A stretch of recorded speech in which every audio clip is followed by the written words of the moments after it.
Assalamualaikum warahmatullahi wabarakatuh. Halo teman-teman semuanya, perkenalkan nama saya Afrin Oktaviani dan rekan saya Windy Kurnia Pangastuti. Kami mahasiswi dari Universitas Pamulang, Prodi Manajemen S1. Saat ini kami akan mempresentasikan tugas mata kuliah Manajemen Pemasaran yang diampu oleh dosen Ibu Fauzia Septiani SEMN.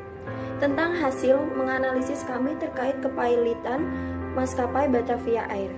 Analisis ini kami rangkum dari berbagai sumber, yaitu website Wikipedia, industri.kontan.id, library.binus.ac.id, dan akademia.edu. Sekilas tentang Batavia Air. Batavia Air adalah sebuah maskapai penerbangan di Indonesia yang mulai beroperasi pada tanggal 5 Januari 2002 memulai dengan satu buah pesawat Fokker F-28 dan dua buah Boeing 737-200.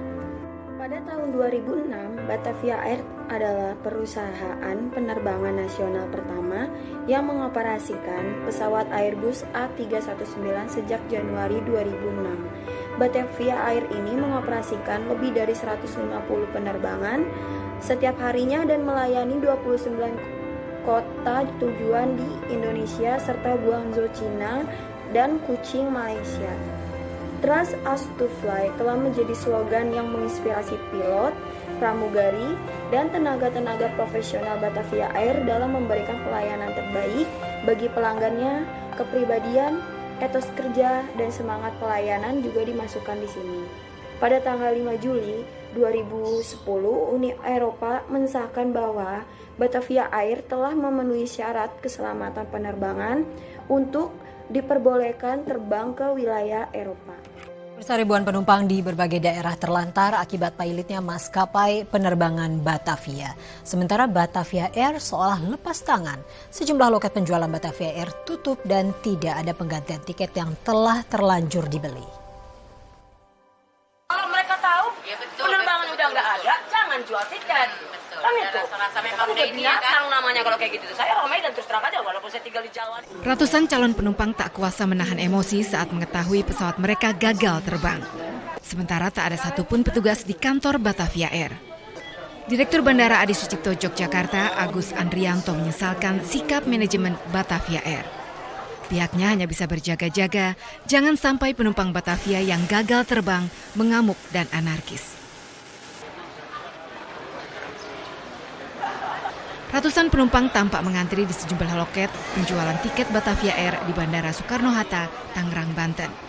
Mereka mengaku kecewa lantaran pesawat gagal terbang, sementara tak ada satupun petugas di loket Batavia.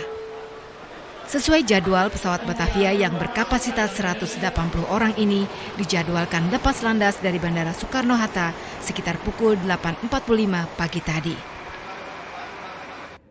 Latar belakang kepailitan. Di saat industri penerbangan Indonesia tengah mengalami pertumbuhan yang positif, ada kabar menyedihkan mengenai kepailitan salah satu maskapai penerbangan Indonesia, yaitu Batavia Air. Di tengah industri transportasi udara Indonesia yang sedang tumbuh dengan cepat, Batavia Air justru terpuruk.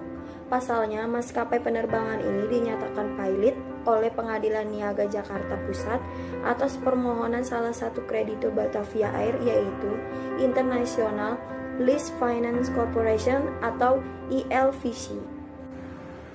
Selanjutnya saya akan membacakan latar belakang kepailitan. Menurut Undang-Undang Nomor 37 Tahun 2004 Pasal 1 Ayat 1, kepailitan adalah sita umum atas semua kekayaan debitur pailit yang pengurusan dan pemberesannya dilakukan oleh kurator di bawah pengawasan hakim pengawas. Dalam hal ini, debitur dinyatakan pailit oleh putusan pengadilan apabila ia memiliki dua atau lebih kreditur di mana debitur tersebut tidak bisa membayar lunas utang setidaknya salah satu dari kreditur hingga utang-utangnya jatuh tempo. Salah satu krediturnya yaitu ILFC telah jatuh tempo pada 13 Desember 2013. Pengajuan kepailitan diajukan oleh ILFC pada tanggal 20 Desember 2012. Batavia Air juga memiliki utang dari Sierra Racing Limited atau SLL sebesar 4,94 US dollar. Jatuh tempo pada 13 Desember 2012. Proses kepailitan ini membuat jumlah pesawat Batavia Air semakin berkurang hingga tidak beroperasi sama sekali. Ini juga memberikan dampak negatif kepada konsumen yang telah membeli proses keputusan kepailitan. Oleh karenanya, konsumen tidak mendapatkan refund atas tiket yang mereka beli. Kesimpulan kasus yang saya dapat, dengan adanya putusan dari Pengadilan Niaga Jakarta Pusat, yaitu berupa surat keputusan Pengadilan nomor 77/Pailit/2012 PN Niaga Jakarta Pusat tanggal 30 Januari 2013, maka secara hukum PT Metro Batavia yang merupakan perusahaan maskapai penerbangan Batavia Air dipailitkan dan mulai berhenti beroperasi sejak tanggal 31 Januari 2013 pukul 00 sesuai dengan ketentuan dalam Undang-Undang Nomor 37 Tahun 2004 Pasal 24 Ayat 2. Kesimpulan materi pembahasan yang saya dapat, kepailitan bisa saja menimpa setiap pihak atas kelalaiannya dalam mengoperasikan dana pinjaman dari krediturnya. Proses menuju kepailitan tersebut dimulai dari permohonan yang diajukan kepada Pengadilan Niaga hingga ketok palu yang menandakan bahwa suatu debitur dinyatakan pailit. Kepailitan menyebabkan berbagai masalah dan kerugian. Kerugian utama dirasakan oleh debitur karena aset-aset yang dimilikinya akan dinyatakan insolvensi dan pada akhirnya akan dieksekusi oleh bank. Kerugian juga dialami oleh kreditur di mana bisa saja piutang-piutangnya tidak tertagih secara penuh. Lalu kepailitan juga merugikan pihak konsumen dari debitur seperti yang dialami calon penumpang Batavia Air. Presentasi analisis kami tentang kepailitan maskapai Batavia Air kurang lebihnya mohon maaf.